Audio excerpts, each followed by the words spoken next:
Ben ritrovati! La 23esima Coppa del Mondo di calcio per la prima volta è ospitata da 3 paesi: Stati Uniti d'America, Canada e Messico, e si svolge in 16 stadi.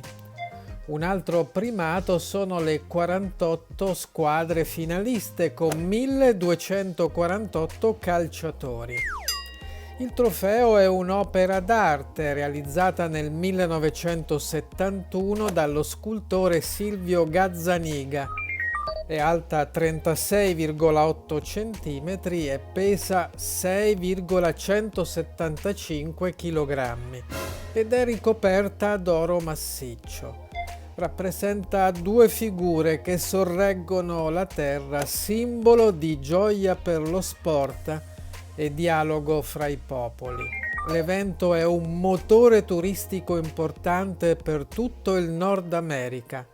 Si prevede un indotto per il Canada del più 6,4% del prodotto interno lordo turistico, mentre il Messico crescerà sempre del 2,4%. Gli Stati Uniti cresceranno del 2,1%. Il mondiale è certamente una opportunità per la crescita turistica. Con i maggiori collegamenti aerei che si stanno sviluppando, le esperienze più integrate per i viaggiatori e una maggiore cooperazione turistica fra i paesi ospitanti la Coppa del Mondo di calcio.